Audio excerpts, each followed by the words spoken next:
Good morning बच्चों, मैं उपेंद्र कुमार। आज हम लोग केमिस्ट्री का क्लास 10 केमिस्ट्री का पहला चैप्टर में हम लोग जो टॉपिक को डिस्कस करेंगे वो टॉपिक है रासायनिक अभिक्रियाओं के प्रकार। हम लोग इससे पहले पढ़ चुके हैं कि रासायनिक अभिक्रिया होता क्या है, इसके बारे में पढ़ चुके हैं। तो हम लोगों को यहाँ आज जो हम लोग रासायनिक अभिक्रियाओं के प्रकार में डिस्कस करेंगे उसमें से क्या हम लोग का पहला होगा संयोजन अभिक्रिया और दूसरा क्या होगा हम लोग का वियोजन या अपघटन अभिक्रिया। संयोजन अभिक्रिया मतलब कॉम्बिनेशन रिएक्शन। कॉम्बिनेशन रिएक्शन में होता क्या है इसके बारे में जानेंगे। तो हम लोग बोलते हैं कि ऐसी अभिक्रिया जिसमें दो या दो से अधिक अभिकारक, याद रखेंगे बच्चों, दो या दो से अधिक अभिकारक मिलकर एक मतलब एकल उत्पाद का निर्माण करते हैं। मतलब वैसा कोई भी अभिक्रिया जिसमें क्या होगा, जब दो या दो से अभिकारक मिलेंगे और एक उत्पाद का निर्माण करेंगे तो उसको हम लोग क्या बोलते हैं, संयोजन अभिक्रिया या तो कॉम्बिनेशन रिएक्शन की बात करेंगे। हम लोग कुछ उदाहरण के यहाँ पे देखेंगे, है ना, किसका, संयोजन अभिक्रिया का। जैसे पहला उदाहरण, जैसे हम लोग देख रहे हैं पहला उदाहरण में क्या, चूने की जल से क्रिया, है ना, मतलब चूना मतलब कैल्शियम ऑक्साइड, है ना, को हम लोग क्या करते हैं पानी के साथ H2O के साथ जब अभिक्रिया करवाते हैं तो हम लोग क्या बनता है CaOH2 कैल्शियम हाइड्रोक्साइड। ठीक है बच्चों, देखिए हम पहले भी पढ़ चुके हैं कि ये जो हम लोग ब्रैकेट में दिखाते हैं इसका फिजिकल स्टेट की बात करते हैं कि जो सॉलिड है, लिक्विड है, कि गैस है या एक्वस है। तो हम लोग सॉलिड के लिए S सिंबल यूज करते हैं, संकेत यूज करते हैं, लिक्विड के लिए L करते हैं और एक्वस के लिए हम लोग क्या करते हैं AQ, और गैस रहता तो G यूज करते हैं। तो अभी हम लोग यहाँ पे क्या देखें कि इसमें देखिए कि CaO कैल्शियम ऑक्साइड और वाटर, ठीक है, यहाँ पे ये एक अभिकारक है, दूसरा अभिकारक ये है, ये दोनों मिलके क्या बना है, एक अभिकारक बना है, मतलब एक उत्पाद बना है। मतलब यहाँ पे जो उत्पाद का निर्माण हुआ सिंगल उत्पाद है, मतलब सिंगल प्रोडक्ट का फॉर्मेशन हुआ है। इसलिए ये किस तरह की अभिक्रिया हुआ, तो हम लोग बोलते हैं संयोजन अभिक्रिया हुआ। क्या हुआ, संयोजन अभिक्रिया, जिसको कॉम्बिनेशन रिएक्शन बोलेंगे। दूसरा उदाहरण हम लोग यहाँ पे देख रहे हैं कि जब कार्बन, कोयले का दहन भी एक तरह का क्या है, संयोजन अभिक्रिया होता है। तो हम लोग यहाँ पे क्या देख रहे हैं कि जब कार्बन ऑक्सीजन के साथ अभिक्रिया करता है तो बनता है कार्बन डाइऑक्साइड। क्या बनता है, कार्बन डाइऑक्साइड। तो इस अभिक्रिया में भी बच्चों क्या देख रहे हैं हम लोग कि यहाँ पे भी उत्पाद कितना है, एक है, कौन, कार्बन डाइऑक्साइड। यहाँ पे भी क्या है, सिंगल उत्पाद बना हुआ है।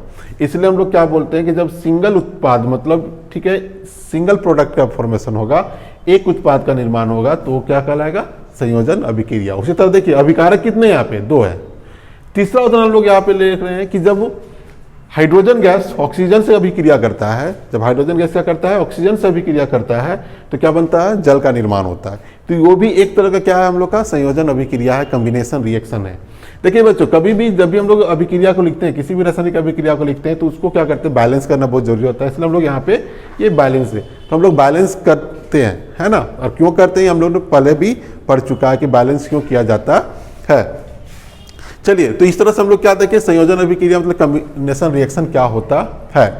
दूसरा टाइप का जो अभिक्रिया हमारे पास यहाँ हम लोग जो डिस्कस करने वाले हैं वो क्या है, वियोजन अभिक्रिया, या तो बोल सकते हैं अपघटन अभिक्रिया। अपघटन या तो वियोजन बोलते हैं, है ना, जिसको इंग्लिश में बोलते हैं डिकम्पोजिशन रिएक्शन की बात करते हैं।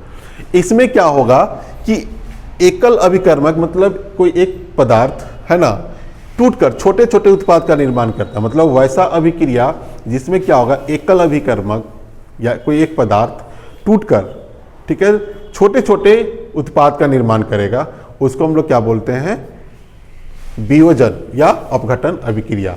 नाम से ही पता चल रहा है बच्चों, वियोजन का या अपघटन का मतलब क्या होता है कि टूटना। तो टूट के, जैसे हम लोग उदाहरण के रूप में अगर हम लोग देखेंगे, अब देखिए उदाहरण के रूप में देखने से पहले एक चीज देखेंगे कि जब भी हम लोग का वियोजन होता है तो वियोजन बहुत तरीके से किया जा सकता है ना। तो हम लोग कभी ऊष्मा का उपयोग कर सकते हैं, कभी विद्युत का उपयोग कर सकते हैं, कभी प्रकाश का उपयोग कर सकते हैं। तो इस तरह से अपघटन के लिए ऊष्मा, विद्युत, प्रकाश, ये सारे चीज का क्या होता है, उपयोग किया जाता है। तो यहाँ पे देखिए, यहाँ पे भी क्या हो रहा है, एक वियोजन अभिक्रिया ये, जैसे क्या है कि कैल्शियम कार्बोनेट CaCO3, जब इसमें ऊष्मा दिया जाता है तो ये टूट जाता है कि इसमें कैल्शियम ऑक्साइड और कार्बन डाइऑक्साइड में। यहाँ पे क्या हुआ कि कैल्शियम कार्बोनेट टूटकर क्या बन गया, कैल्शियम ऑक्साइड और कार्बन डाइऑक्साइड। मतलब एक चीज टूट के क्या बना है, दो चीजों का निर्माण हुआ है। लेकिन इसको तोड़ने के लिए क्या जरूरत पड़ा है, ऊष्मा का जरूरत पड़ा हुआ है। इसलिए इस तरह के अपघटन को क्या बोलते हैं, ऊष्मीय अपघटन कहा जाता है। कि जब हम लोग अपघटन के लिए ऊष्मा का उपयोग करेंगे, जब उष्मा का उपयोग होता है किसी अपघटन अभिक्रिया में तो उसको बोलते हैं उष्मीय अपघटन बोलते हैं। उसी तरह अगर हम लोग बात करेंगे कि दूसरा उदाहरण ले रहे हैं कि यहाँ पे कि H2O है, क्या है H2O जब इसे विद्युत के द्वारा इसका अपघटन किया जाता है तो टूट जाता है किसमें, H2 और O2 में।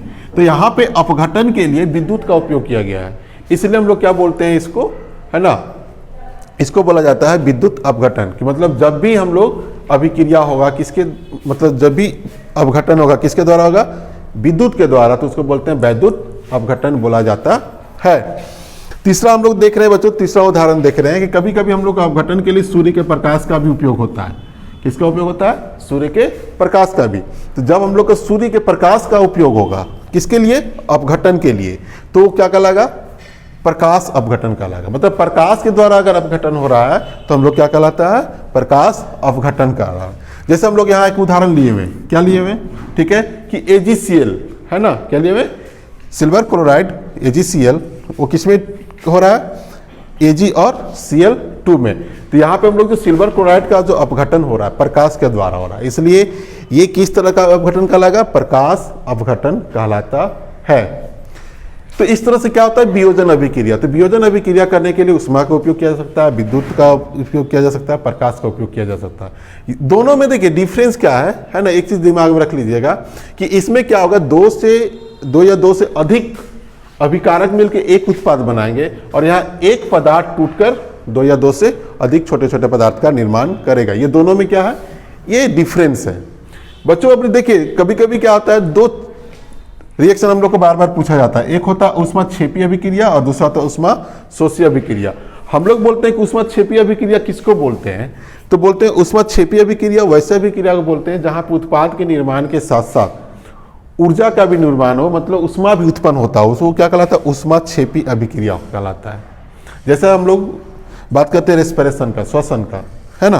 दूसरा होता है ऊष्माशोषी अभिक्रिया। क्या होता है, ऊष्माशोषी, देखिए छेपी और शोषी दिमाग में रखना है।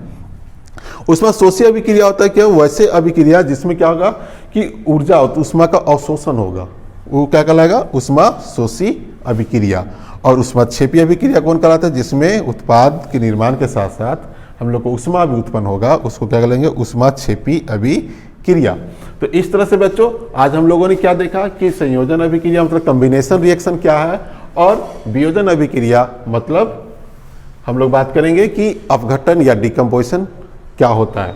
और दो चीज और जाने हम लोग, क्या जाने कि ऊष्माक्षेपी अभिक्रिया किसको बोलते हैं और ऊष्माशोषी अभिक्रिया किसको बोलते हैं।